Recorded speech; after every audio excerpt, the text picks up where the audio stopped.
It's easy. It's Dak Prescott. He has so much to lose, Marcellus. And yesterday, I had my sparring partners in here. Oh, yeah. But it's time to get back to the heavyweight. Oh, really? Which is you. You fat shaming up here? What you mean heavyweight? I ain't that big, am I? Man, it's Dak Prescott, and there's so many layers. There's more layers than a wedding cake to this argument, but let me start with the top one. Okay. First and foremost, if the Cowboys win, if Dak Prescott wins, they're only at 500. Yeah, all right. Oh, but if they lose, ladies and gentlemen, Whoa. 1-3? Ooh, that stink. Oh, that ain't good. Loss to the Browns, Marcellus, 1-3. What is that, like a 14% chance you make the playoffs? But let me start with my first point.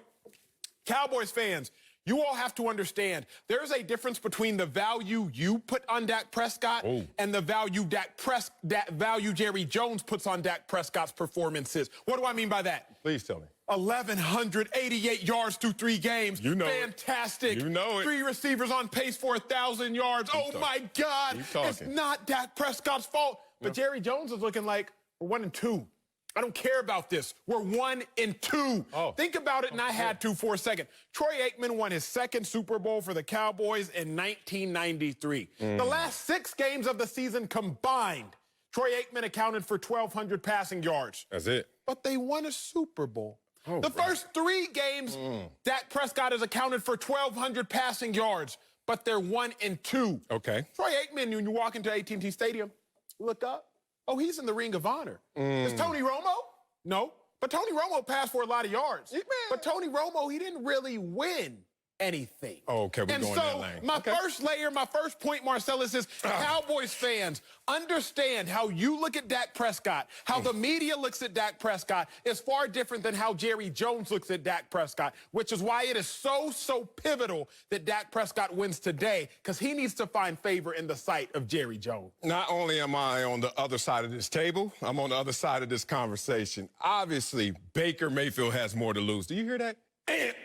I'm about to come out here swinging. Oh, I missed my job yesterday. All right, let's talk about that. Baker Mayfield is playing for his job, literally playing for his job. Did they pick up his 5th-year option yet? Oh, no. They have not. He's playing for his livelihood. He's playing for his reputation, and please don't let me understate what that means, because Kurt Warner went out there and said, look, if you are in the NFL, the last thing you want to do is get labeled as a bad player in this league, because it's nearly impossible to change that perception. So right now, if you're Baker Mayfield, you're sitting there right there on the threshold of being a bottom line starter or a great backup, a.k.a. Case Keenum. How does that feel right now if you're Baker Mayfield, a former #1 overall pick, and you're in a situation where people are looking at you like, yeah, we're above 500, but it's not because of you. And if Baker Mayfield wants to go out there and change the narrative on him, 2 things have to happen. One, they have to continue to be above 500, continue to win ball games. More importantly, be the damn reason that they're winning ball games. No handoff to Nick Chubb, but my elbow was locked out. That looked amazing. Oh, another handoff to Kareem Hunt. Oh, what do I look in the follow-through of that?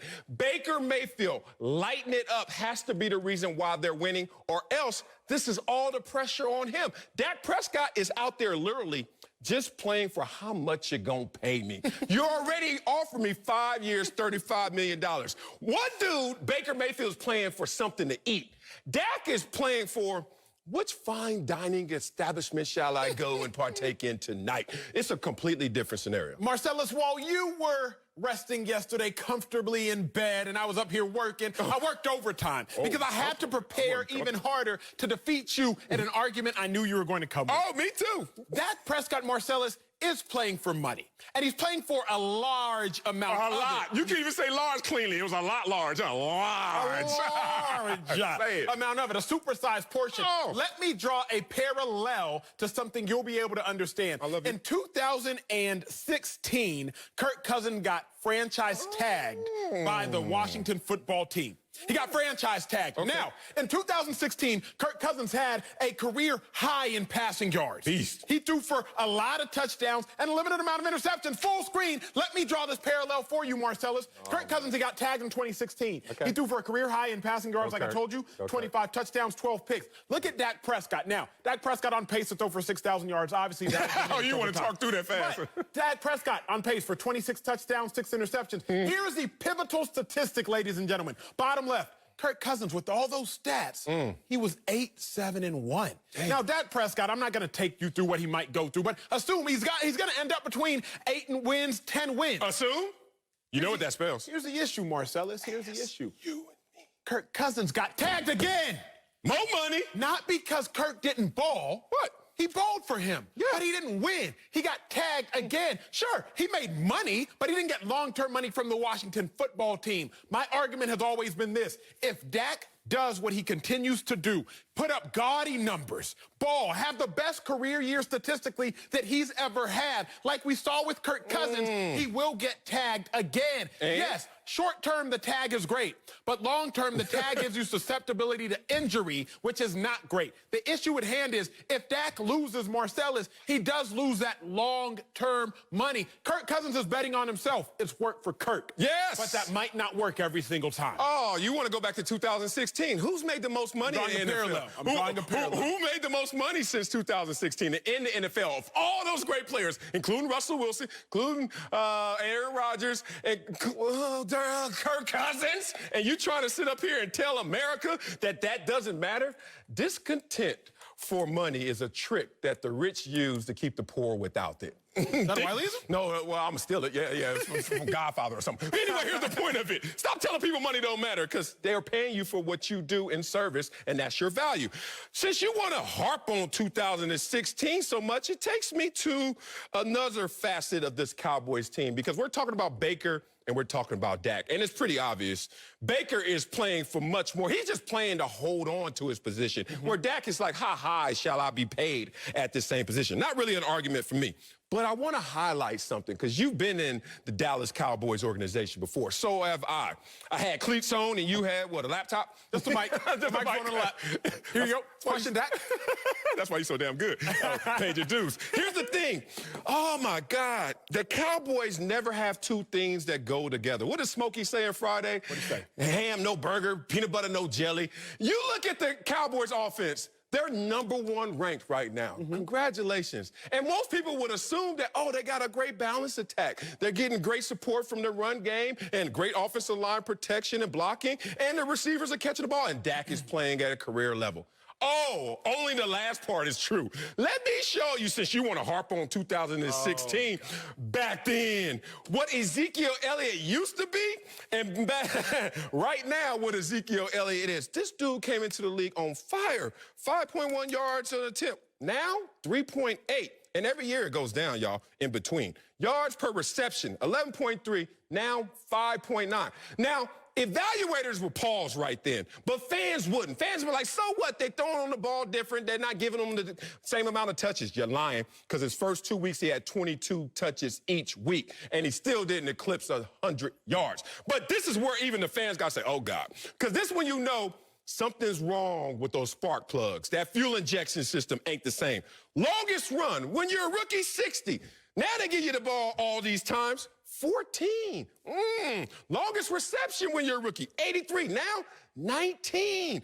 All these damn tattoos and all that belly fat maybe is adding up on my dog, because I don't know where the explosiveness has gone. But you know damn well if we in that locker room and coach pulls out one of these stat sheets, basically he's saying the engine doesn't look the same. Here's my problem, Marcellus. No balance. I will let fans get away with this narrative you just portrayed. What? Because they didn't play the game at the highest level that you did. Okay. They don't have the same level of knowledge that you did. And in all honesty, you graduated from Columbia, so they probably ain't as smart as you. But I won't let you get away with this. The game of football has to be played in congruence. Offense to defense, defense to offense. If I am Mike McCarthy, if I have Dak Prescott as my quarterback, yes, I understand Dak is in a contract year. He needs the ball. But I understand my defense sucks. So maybe I will balance time of possession. Let me read to you the time of possession discrepancies in the first 3 games. Discrepancies. Last game, Seattle Seahawks owned the ball for 32 minutes to the Cowboys 27.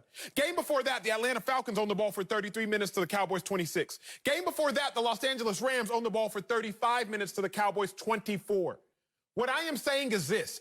If you know that you have some weaknesses on defense, then maybe, just maybe, Dak won't ball as much and you can let other players eat. Maybe, just maybe, I shouldn't pass the ball 57 times a game. Maybe 14 carries isn't enough for Zeke. I understand he only had 34 yards or 39 yards with those 14 carries. But maybe, just maybe, I shouldn't abandon the run game. All it takes, Marcellus, a couple droplets, a couple droplets, a couple droplets, then the roof breaks open. I would love to believe that. Zeke break the roof open. I would love that, but he got 22. He got 22, and he went from 97 to 86. He went backwards. And then you say, we got to abandon the run game because you're not doing anything as soon as you get the ball. Zeke used to only get the ball a few times, and we said, oh, we got to keep feeding him. Why keep, what's this thing he always do? What the hell? What the hell? What's on your spoon? Nothing. Because hey, keep feeding Zeke. What? I'm not feeding you the ball anymore if I see Dak lighting it up at career levels and you out there going backwards in regression. You bring up, it's funny, you bring up my Columbia. You added up time of possession 3 different times, and each one of them added up to 59 minutes. I don't know what the hell you're doing with your seconds. You're over here cooking books. And 60 minutes in every football game. Let me start there. But here's the thing about it.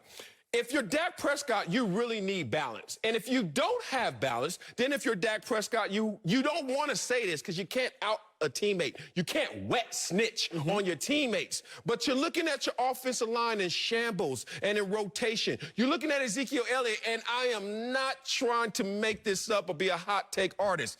He is in regression, bruh. And it's been so subtle that you don't notice it. You don't have any kids. I do. I have 2 kids that are off the charts, 100 percentile in height and weight. My daughter especially. The funny thing is, every time someone sees her, they're like, whoa, she's huge. And every time I look at her, I'm like, she kind of big. The point is, it's subtle to me, but it's grand for those who step away and come back and look at this situation. When you play the Dallas Cowboys now, there's only one thing you have to stop, the passing game. Who knew that? We will move the goalpost from they will win 13 games, Dak, but where are your numbers? And now we're in a position where they can't win the game in totality, but Dak is doing his thing. You know why they can't? Because they don't have balance. Here's my last point is on this, Marcellus. Just please understand, Dak Prescott is balling, but at the sake of the Cowboys. No. Again, I don't know how this has to do with biblically, but you know the idiom, robbing Peter to pay Paul. Yeah. The problem is Cowboys fans are robbing Peter and paying Paul, and Dak Prescott at this point is Paul because Dak Prescott is balling. He's getting his stats. Leads the league in passing yards, up there in touchdowns, really not high up there, but he's up there. But the problem is they're robbing the Cowboys of their success. Let me end with this parallel. The Green Bay Packers defense is atrocious as well. But what do? 42 minutes time of possession to 18 week 1. 34 minutes time of possession to 26 week 2. 31 minutes time of possession to 28 week 3. What they say is this: our defense sucks. Let's hide them until they get better. What the Cowboys say is our defense sucks. Sucks for y'all because Dak Prescott gonna ball. That's the problem, Cowboys fans. Let Dak get his, sure, but not at the expense of everybody else. Look, if Ezekiel Elliott was living up to the name on the back of that jersey, all things will be great in Dallas. Just be real about this. If the offensive line was as good as we think they are in perception, things would be fine in Dallas. If Ezekiel was who we thought he was and who he really was before, things would be fine in Dallas. If everyone was playing at career levels like Dak Prescott, we wouldn't be having this conversation in the A block when you have the... It's not possible is what I'm saying. But hold on, the 30th scoring defense and then your 8th in scoring and your 1st in yardage? Here's why it's not possible. Let me tell you this. Marcel, let me ask you this. I'm listening. If the coach, you're a defensive end, you were top tier in sacks for several years. If a coach was like, hey, Marcellus, I need you to get me 4 sacks this game. It ain't happening. Well, let me tell you this. It didn't happen. In the event it did happen, you would have to sacrifice playing the run. You would have to, because one thing would have to give in order for the other to ball. If the coach were to say this, Marcellus, hey, don't let you better play contain. You better play contain. And what's going to happen? You're going to have to sacrifice that inside move. And sacrificing that inside move might sacrifice some sacks. So what I'm telling you and the rest of Cowboys Nation is this. You can't say everybody have a career year like Dak. Because the reason Dak is having a career year is the same reason that other people are struggling. Man, I love you so much, but you sound like LeVar yesterday with them whack Arrington-isms, whatever the hell they were. I remember Dwight Freeney coming out of college from Syracuse, and I got to meet him when he was young, and we just talked all the way through. And I used to be jealous of his career. One, because the dude could run so fast. Two, he did that tornado spin move. I could do none of that. But three, their scheme and philosophy. I was like, yo, what is going on? Y'all in wide nines and y'all getting it. I'm over here in a 7 technique, tight end, beat me up. And he said, Coach always told us to play the run on the way to the quarterback. There's a way to do both, Acho, and you know that.